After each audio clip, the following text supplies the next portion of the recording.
Pasensya, nahuli ako.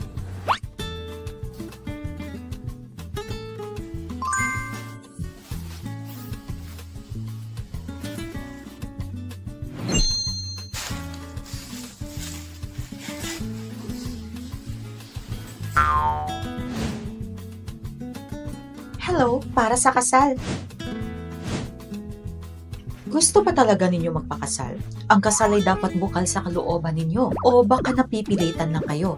Pwede ako magpatawag ng mga polis para matulungan kayo. Napipilitan? Hindi. Nagkakamali kayo. Gusto talaga namin magpakasal.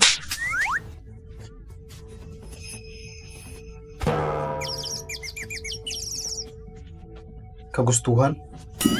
Sir, ito ba ay desisyon talaga ninyo? Tama, sangayon ako sa kasal. Nakapagtataka ang pagpapakasal nila kahit malaki ang agwat sa estado ng buhay. Mr. Fu at Miss Wen, ito na ang marriage certificate ninyo.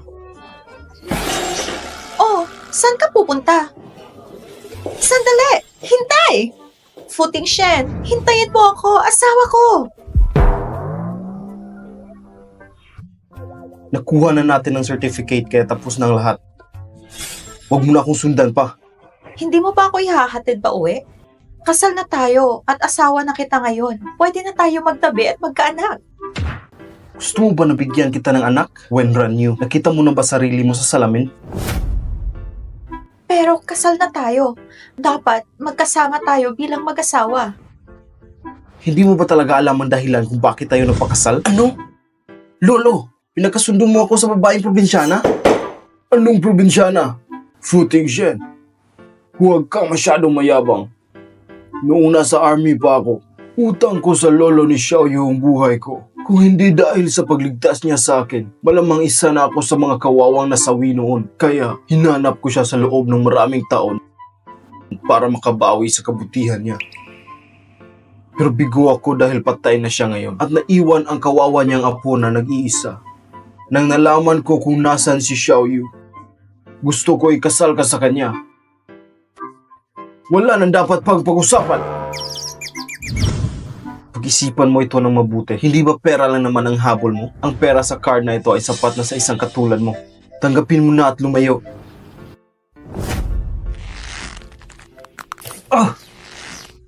When ran you? Babae ka lang pero bakit ang lakas mo? Nagugol ako ng oras magsanay ng kung fu. Fu Tingshen, gusto ko umuwi kasama ka.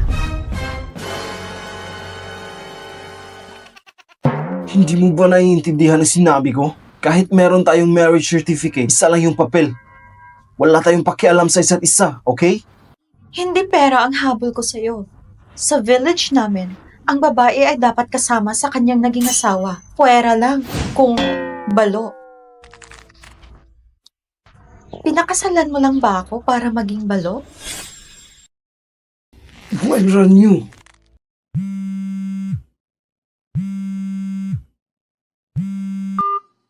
Tingshen, ikaw at si Xiaoyu ay may marriage certificate na, di ba? Isama mo na siya pabalik ngayon din. Gusto ko makita ang maganda kong daughter-in-law.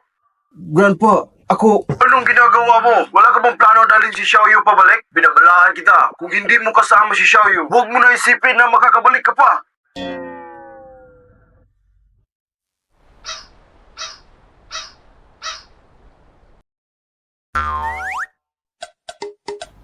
Tara na.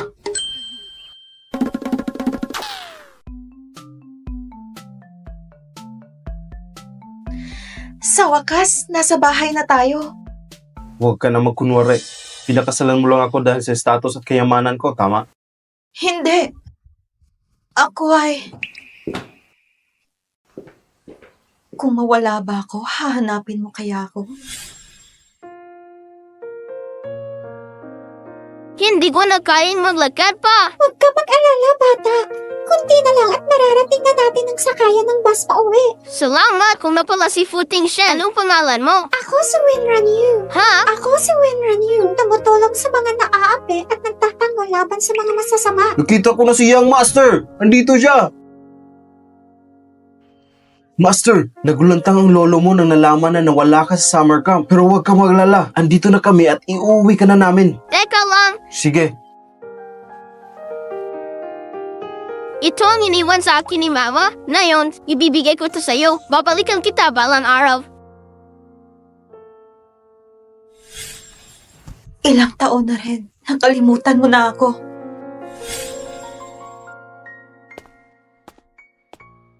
Andito na si Xiaoyu! Bilis! Bilis! Umupo ka dito sa tabi ni Grandpa. Lumapit ka kay Grandpa. Hello po, Lolo. Apo, hindi mo ba nakikita? Hindi mo man lang ba siya ipaghahanda ng makakain? Okay lang po, Lolo. Maupo ka. Talagang ang ganda at napakatalino ng napangasawa ng pilyo kong apo. Humihingi ako ng paumanhin sa iyo. Bakit ako magsusorry? Wala akong ginawa sa kanya. Huwag kang makinig sa kanya.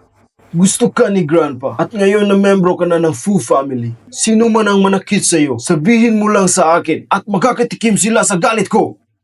At kahit itong pilyo kong apo ang nangapi sa iyo, ay tatakwil ko siya sa pamilya Fu. Lolo, napakabait ni Teng Shan sa akin. Sabi pa niya na kahit kasal na kami, hindi namin pakikialaman ang isa't isa.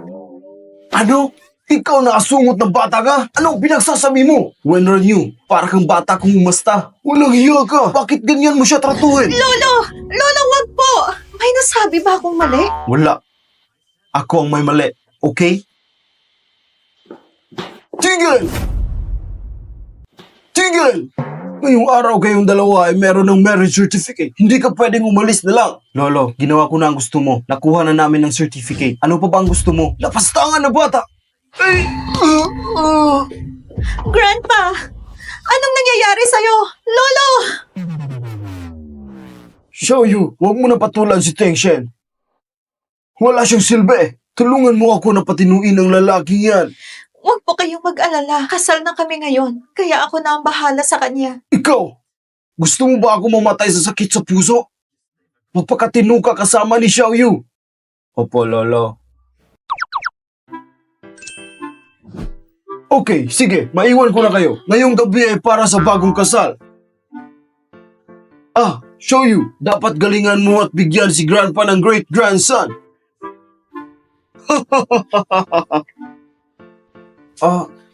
Ang galing mo umarte. Napapayag mo si Lolo para tumira ka sa bahay na to. Wala akong masamang ginawa. Gutom ako. Magluto ka. Ako? Gusto mo ba ako ang gagawa? Di ba kakasabi mo lang na aalagaan mo ako? Sige, papakita ko sa'yo kung gaano ako kasarap magluto. Okay? Kumain na tayo. Kakainin ko lahat to ng nakakamay. Oh, talaga? Kumuha ka ng chopsticks. Ay, oo, nakalimutan ko. Eto na. Isa ito sa paborito ko lutuin. Tikman mo na. Ano? Masarap ba? Nananadya ka ba? Nananadya ka ba? Hindi pa masarap? Hindi ko man lang kaya malunok ang pagkain na yan. Hindi mo man lang magawa ng maayos. Marunong ka pa talaga magluto? Imposible. Alam ko. At wala pa nagsasabi sa akin na hindi masarap. Teka,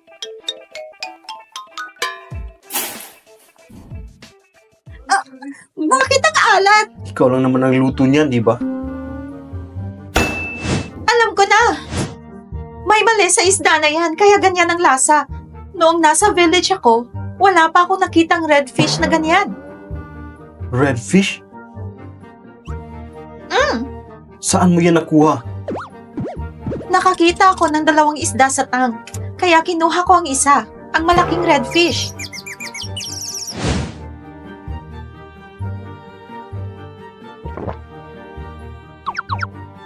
So ang isdang niluto mo sa akin ay nakuha mo dito?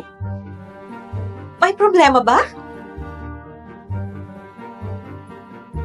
Alam mo ba magkano ang halaga niyan? Magkano? 2,680,000 at pinakamahal sa market price. Congratulations, sinayang mo ang parehong halaga ng isang mansyon. Patawad! Hindi ko sinasadya. Hindi ko alam na napakamahal ng isdang yan. Wala akong pakialam kung sinasadya mo o hindi, pero napakalaking perwisyo ang ginawa mo. Saan ka pupunta? Lalabas. Bakit? Kailangan ba pati yan ipagpaalam ko sa'yo? Hindi, pero naalala mo ba? Tumigil ka! Ayaw ko na makinig pa sa'yo.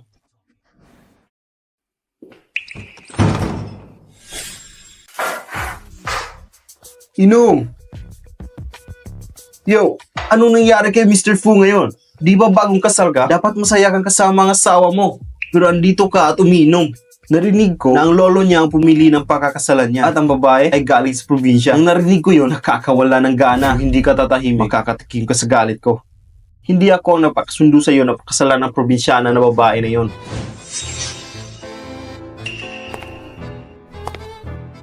Andito na siya. Hi, Miss Anne. Ting Shen, anong nangyari? Hindi ba nagagampanan ng babaeng yon ang pasayahin ka?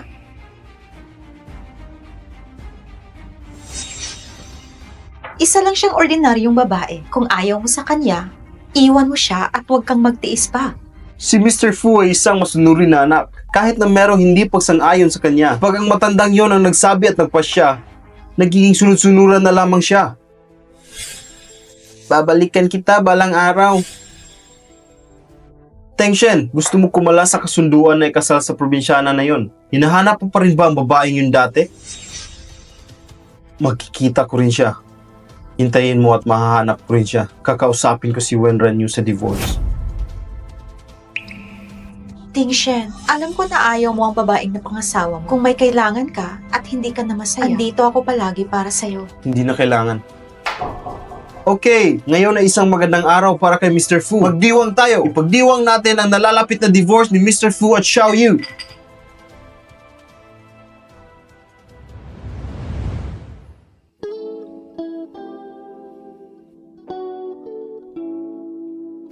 Hindi na niya ako maalala ngayon. Siguro dahil matagal na panahon na rin ang lumipas.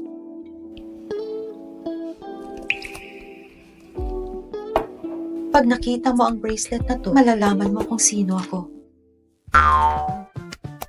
Napakagandang pot! Maganda ito para taniman ng mga gulay.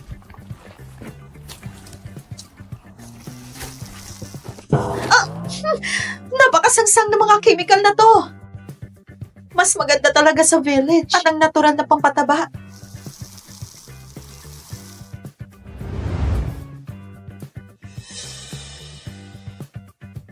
Butler Wang. Master, nakabalik ka na. Anong masamang amoy na iyon? Anong masamang amoy na iyon? Ang binibini ay nagtatanim ng gulay sa hardin. Butler Wang, ang probinsyanang asawa ni Teng Shen ang nagkalat ng nakakahilong amoy na iyon. Napakasangsang.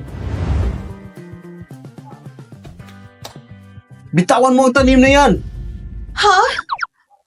Wenran Yu! Miss, bakit mo binunot ang mga orchids? Yan ay mga damo at hindi yan mapapakinabangan. Sinasabi ko sa inyo, pwede tayo magtanim ng peppers, onion, at iba pa. Ang mga pananim na ito ay ang pinaglalaanan ni Young Master ng pera. Ang mga magagandang orchids ay galing pa sa abroad.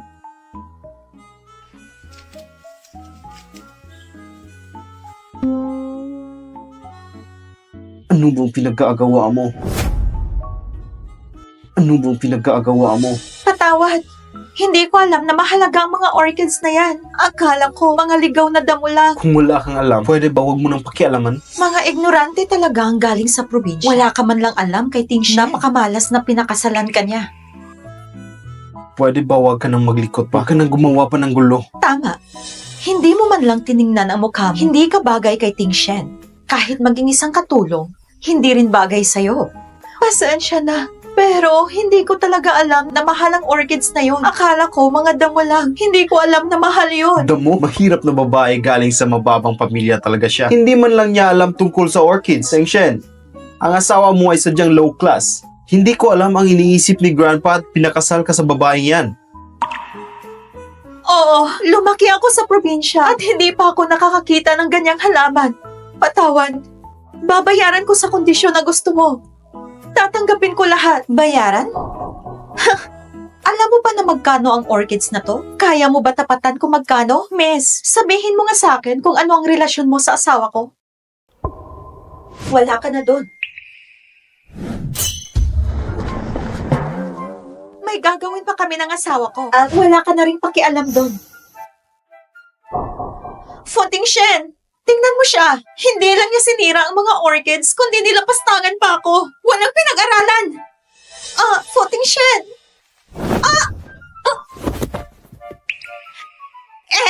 Huwag mong hawakan ng madudumi mong kamay si Footing Shen. Ang dumi! Wenran Yu, nangako ako kay Gran para magpakasal sa'yo. Sa dinami-dami ng tao sa mundo, hindi ko masisikmura kasama ka sa isang bahay. Binigyan kita ng card. Sapat na ang halaga na iyon para sa'yo. Umalis ka na.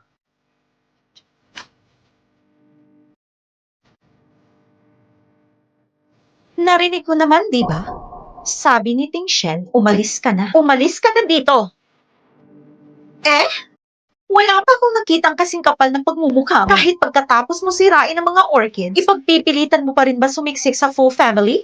Oh, anong ginagawa ninyo? Kumilos kayo! Narinig niyo naman, di ba? Sabi ni Ting Shen, umalis ang babaeng to. Hindi ba ninyo alam kung anong relasyon ko kay Ting Shen? Sundin niyo ang utos ko! Dali! Teka! Bitiwan niyo ako! Buksan niyo ang pinto! Buksan niyo ang pinto! Buksan niyo ang pinto! Footing Shen! Baliw ka! Hindi na ako pwede bumalik sa mga fu. Dapat makahanap ako ng matitirhan.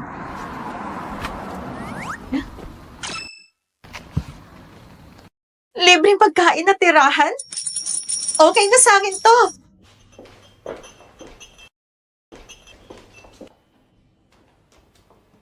Hello po, andito na po ang wine niyo. Tingnan niyo kung sino ang nandito. Siya ang asawa ni Footing Shen na pinalayas ng mga Fu. Siya ba talaga ang asawa ni Mr. Fu? Bakit nagtatrabaho siya ng waitress sa isang KTV? Walang silbing asawa. Galing siya sa probinsya, di ba? Ibig sabihin, mahirap lang siya. Noong narinig ko ang balita, hindi ako makapaniwala. Pero ngayon, nakakatawa. Hindi ko maisip bakit sinayang ni Mr. Fu ang magandang si Anya at mas pinili ang walang kwentang probinsyanang gaya mo. Hindi ko maisip bakit sinayang ni Mr. Fu ang magandang si Anya at mas pinili ang walang kwentang probinsyanang gaya mo. Oo, mahirap lang ako. Pero hindi ibig sabihin, mas nakakalamang na kayo. Sa mga bagay na hindi tayo magkaintindihan, hindi ako nang huhusga sa inyo. Anya, narinig mo ba ang kawalang hiyaan niya? Wenran Yu. Ano bang pinagmamalaki mo? Iniisip mo ba na dahil kasal ka kay Ting Shen, ako ang dapat maging Mrs. Fu? Pinalayas ka na niya at kalaunan ay i-divorce. Kung ano man ang narinig niyo tungkol sa divorce, hindi yan mangyayari. At paano ka nakakasiguro? Dahil lang ba sa maamo mong mukha? Galing mong magpanggap? Bakit ka ba nag-iiskandalo ng walang rason? Aalis na ako! Hawakan niyo siya!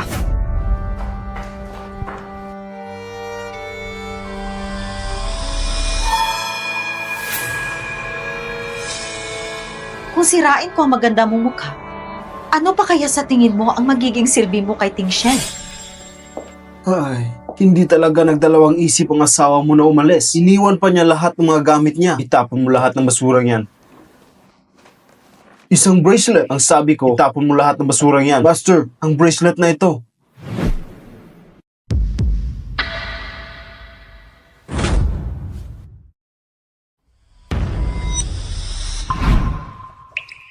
Si Wenran Yu ba talaga ang nang-iwan ito? Kagabi siya lang naman ang gumamit sa silid na ito at wala nang iba kundi siya lang.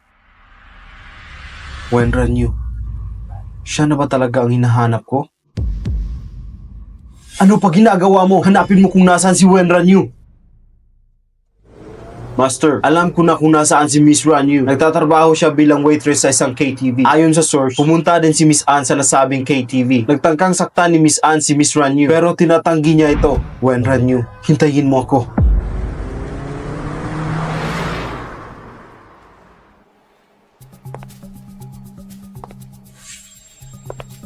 Kung sirain ko ang maganda mong mukha, ano pa kaya sa tingin mo ang magiging silbi mo kay Ting Shen? Bakit hindi ka makapagsalita? Natatakot ka na bang kalabanin ako? Umaasa ka lang sa wala. Paulit-ulit kong sasabihin sa'yo, wala kang mapapala. Nasa alanganin na sitwasyon ka na. Nagtatapang-tapangan ka pa? Wen Ranyu! Nasa alanganin na sitwasyon ka na. Nagtatapang-tapangan ka pa? Wen Ranyu! Futing Shen! Andito ka ba para iuwi ako? Okay ka lang ba? Okay lang ako. Nakita mo ba ang nilagay ko na Futing Shen? Itong walang hiyang probinsyanang babae na to ay pinuli ako. Binuli ka? Tingnan mo, sinaktan niya ako dito. Hindi ko sinasadya. Siya ang naunang gustong manakit sa akin at sugatan ang mukha ko. Masakit ba? Ha? Tinatanong kita kung masakit ba? Hindi naman. Futing Shen! Sa gulong nangyari ngayon, wala bang gustong umamin sa inyo? Fu Xiao! Si Anya ang nag-utos ng lahat! Hindi ako! Siya ang may kasalanan! Siya ang nagpahiya sa akin! Gusto ko lang siyang turuan ng leksyon! Kaya sinugatan mo ang mukha niya? Nadala lang ako sa galit. Sinigawan niya ako, kaya ako nagawa yon. Humingi ka ng tawad. Gusto mo ako mag-sorry sa walang kwentang babaeng yan? Ha! Ayoko! Siya ang asawa ko. Kung hindi ka hihingi ng tawad, puputulin ko kung ano man ang ugnayan natin. Futing Shen! Hindi mo rin naman gusto ang probinsya ng babae na to, di ba? Bakit mo pa siya pinagtatanggol? Ikaw na ahas ka! Hindi ba tayo tapos? Sa huling pagkakataon, humingi ka ng tawad. Sige, palalampasin kita ngayon dahil kay Futing Shen. Swerte ka lang. Pero alam ko na hindi ka magtatagal sa bahay ng mga Fu. Patawad. Kung magmamatigas ka, tatawagan ko ang daddy mo at siya na ang bahala sa'yo. Wag! Wag! Futing Shen! Hihingin ako ng tawad sa kanya. Huwag mo na ipagpaalam sa papa ko. Wenran Yu, hindi ko sinasadya ang nangyari. Patawarin mo ako. Kalimutan na lang natin ang lahat. Mrs. Fu, patawarin mo po kami. Mrs. Fu, nagkamali kami. Hindi na po ito mauulit. Galit ka pa ba? Makakaalis na kayo.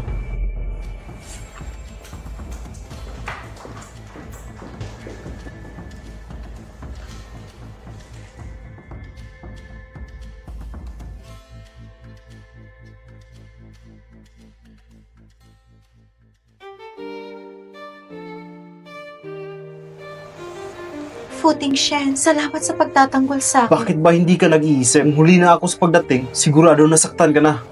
Kahit papagtulungan nila ako, kaya ko ang sarili ko. Okay, dadalhin kita sa hospital.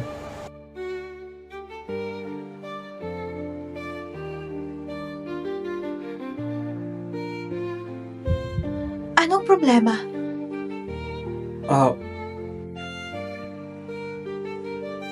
Wala. Gamutin muna natin ang sugat mo. Fu Xiao, ang sugat sa mukha niya ay hindi ganoon kadelikado. Hindi rin ito mag-iiwan ng peklat. Pero iwasan mo muna ang oily at maalat na pagkain. Sige po, salamat. Salamat po, Doc. Futing Shen, may problema ka ba? Ikaw...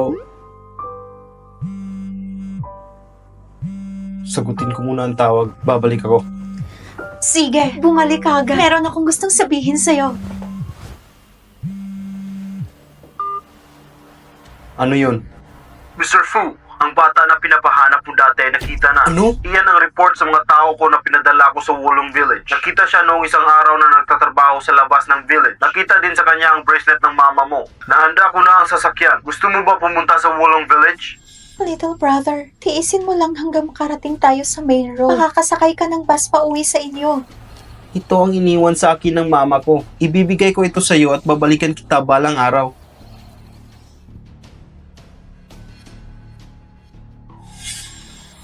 Sige.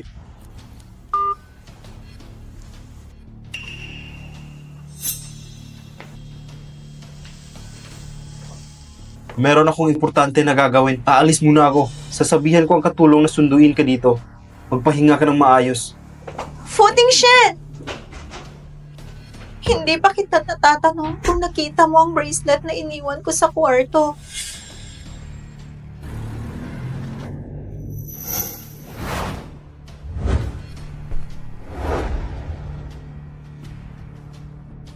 Mr. Fu, nag-imbestiga ako ng maigi. Ang may-ari ng bracelet ay si Zhang Shen. Sinubaybayan ko siya ng maraming taon dahilan ng pagpapadala ko ng tao sa Wulong Village. At ngayon, nakita na siya. Nakakapagtataka dahil si Miss Ranyu ay galing din sa Wulong Village.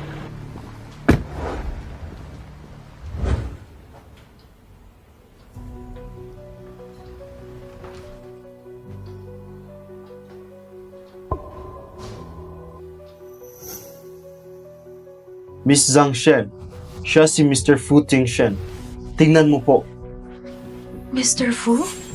Ang tagapagmana sa pinakamayaman na pamilya sa bansa. Bakit pinuntahan niya ako dito?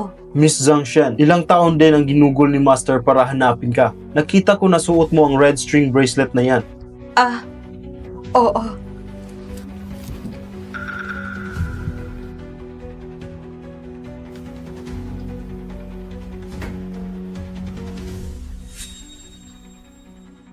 Saan galing ang bracelet na ito? Ito ay...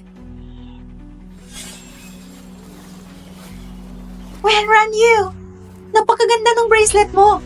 Nakuha ko to kahapon. Bigay ito sa akin ng isang batang lalaki at nangako siya sa akin na babalikan niya ako balang araw.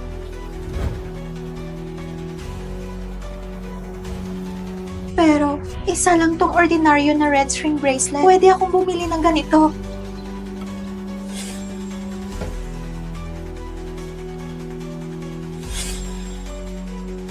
Saan mo nakuha ang bracelet na ito? Binigay yan sa akin ng isang batang lalaki. Bakit ka na binigyan ng bracelet? Ito ay... Nakuha ko ito kahapon. Bigay ito sa akin ng isang lalaki. Nawala siya sa kagubatan. At nang makita ko siya, tinulungan ko siyang makabalik sa daan. Sabi ko, ako ay isang black cat sheriff. Dahil niligtas ko siya, naligaw siya noon sa kagubatan. Kaya tinulungan ko siyang makabalik. Binigay niya sa akin itong bracelet na to. Ikaw bang batang yun noon? Mr. Fu, siya ba yun?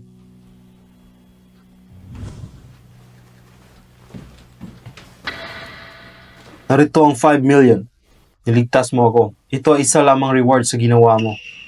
Si Fu Tingshen, ang tagapagmana sa pinakamayaman na pamilya sa bansa. Kung isasama niya ako sa syudad, mas maraming pera at katanyagan pa ang makukuha ko. Maliit lamang ang halagang 5 million. Mr. Fu, hindi ko kailangan ng pera. Pwede mo ba akong dalhin sa Beijing? Gusto ko makapagtrabaho sa Fu Group.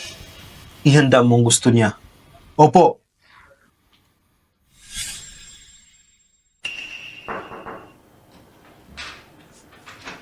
Mr. Fu, napasikaso ko na sa HR department ang pagpasok ni Miss Zhang Shen sa kumpanya. Master, yan ay...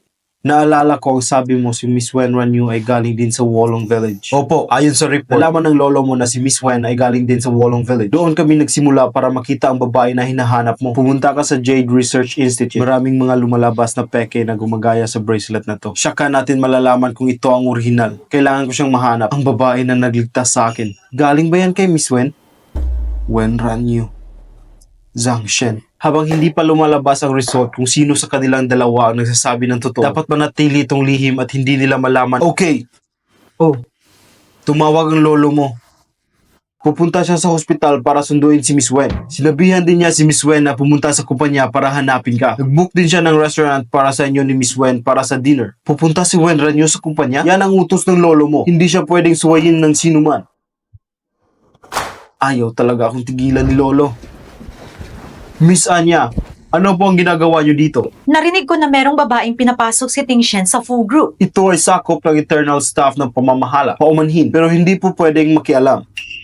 Nasaan bang babaeng yan? Palabasin mo siya! Huwag mong subukang pigilan kami. Kung mahal mo pang trabaho mo. Miss, wag na po natin palalain ang sitwasyon. Ito ay desisyon na ng Fu Group, kaya wala po kayong karapatan na makialam. Akala mo ba hindi ko alam na sinungaling ang babaeng yan? Dahil nilagdas niya si Fu Tingshen noon. Kaya gusto niyang umiksina ngayon. Sabihan mo siya na umalis sa landas ko. Kung hindi, makakatikim siya sa galit ko at siguradong pagsisisihan niya.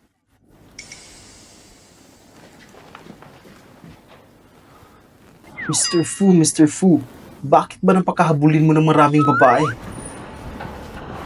Grandpa, andito na po tayo. Ako na maghahanap kay Fu Tingshen. Hindi mo na kailangan samahan ako. Okay, sige, hahayaan na kita at gawin mo ang gusto mo. Sige po, Grandpa. Oh, puntahan mo na siya.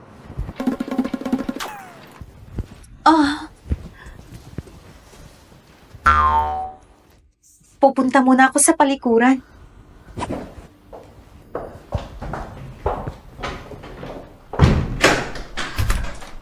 Ang walang hiyang babaeng yon. Dahil lang niligtas niya si Tingshen noon, nakakainis. Walang hiyang babaeng yon. Yun lang. Anya? Ako bang tinutukoy niya? Walang hiyang babaeng yon? Anya, isang simpleng probinsyanang babae lang siya. Ni isang hibla ng buhok mo, di niya kayang tapatan. At saka, sino bang hindi nakakaalam na galit si Mr. Fu sa mga taong gustong suklian ng utang na loob? Tingnan natin, pag nagtagal, si Mr. Fu pa ang mandidiri sa kanya. Isang mahirap na dagang taga-probinsya, iniligtas niya si Mr. Tingshen noon, kaya pwede na siyang umangat at maging isang phoenix. Ano bang klaseng tao siya? Karapat dapat ba siya? Yun lang.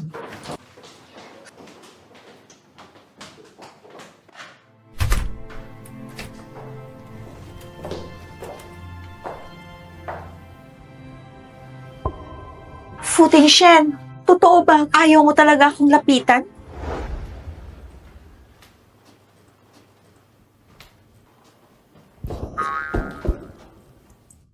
Wen Ranyu, anong problema mo? Naglalakad ka nang hindi tumitingin. Pasensya na. Anong nangyayari sa'yo? Isang mahirap na babae lang siya mula sa probinsya. Akala niya, iniligtas niya si Mr. Fu Tingshen, kaya pwede na siyang umangat at maging isang phoenix. Ni hindi nga siya marunong tumingin sa salamin. Karapat dapat pa siya? Yun lang. Fu Tingshen, alam mo na ba kung bakit ako lumalapit sa'yo? Hindi mo ba alam na ikaw ang pinakasalan ko? Eh bakit parang galit ka sa akin? Dahil nanatili ka sa pamilya at inaangkin mo ang posisyon bilang Mrs. Fu, dapat ba ako matuwa? Fu Tingshen, napakasama mong tao. Ayoko na sa'yo.